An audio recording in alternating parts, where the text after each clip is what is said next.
विराग गुप्ता साहब 2018-19, 2019-20 financial year के जो फाइनेंशियल स्टेटमेंट हैं 8,500 करोड़ रुपए लीगल फीस। मामला सामने आ रहा है 2021 में। अमेजॉन कह रही है कि हम तो इंटरनल अपनी जांच करा रहे हैं और देखिए हम एक्शन ले रहे हैं, जीरो टॉलरेंस से हमारे यहां पर पूरी ट्रांसपेरेंसी है। 3 साल के बाद अपने अफसर को हटाना क्या वाकई ट्रांसपेरेंसी है? 8,500 करोड़ 2 फाइनेंशियल ईयर में लीगल फीस के तौर पर दिए जाते हैं और इसके बारे में कोई खबर तक सामने नहीं आती है। क्या यह सामान्य मामला है अमेजॉन के पार्ट पर?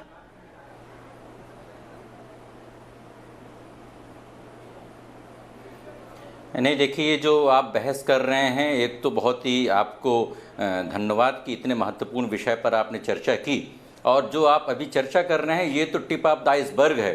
अगर आप इसमें बहुत गहरे जाएंगे तो ये भारत में डिजिटल उपनिवेशवाद का रिजल्ट कार्ड है, जो पिछले कई सालों से जो टेक कंपनियां भारत में निर्बाध तरीके से व्यापार कर रही हैं, यह उसका एक देखा जाए तो रिजल्ट है। मैं आपको एक दूसरी बात बोलता हूं जी। भारत में ministry of law and justice है और इस साल बजट में उनका जो एलोकेशन है कितना है आपको पता है? उनका एलोकेशन 1545 करोड़ है और 1100 करोड़ रुपए कैपेक्स है। टोटल 2645 करोड़ रुपए। तो अगर 1545 करोड़ रुपए देखेंगे तो भारत में जो लॉ एंड जस्टिस मिनिस्ट्री का बजट है वो अमेजन के बजट का 20% है जी।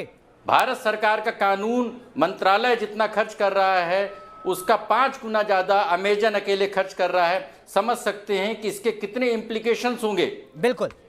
भारत में जो खंडेलवाल साहब बोल रहे हैं कि उनकी शिकायतों का संज्ञान नहीं हो रहा है पिछले 4 सालों से, और वो कहाँ पे मामले चल रहे हैं? अदालतों में चल रहे हैं, रेगुलेटर्स के पास चल रहे हैं और पॉलिसी के मैटर्स सरकार के पास चल रहे हैं। और जो डेटा की खुली लूट है और उसकी वजह से भारत की पूरी अर्थव्यवस्था मंदी का शिकार है, बेरोजगारी बढ़ रही है। और अमेजन का ये जो डाटा सामने आया है, जो अमेजन के जो ये आंकड़े अंदरूनी सामने आए हैं, ये सिर्फ एक उसकी बानगी है। अगर सारी कंपनियों का हिसाब किताब देखा जाएगा तो एक ऐसी तस्वीर उभरेगी जहां पर कि भारत का डिजिटल उपनिवेशवाद का नक्शा क्लियर हो जाएगा। ठीक है, लेकिन प्रवीण खंडेलवाल साहब, मैं बाकी मेहमानों का रुख करूं उससे पहले एक चीज और मैं आपसे समझना चाहूंगा।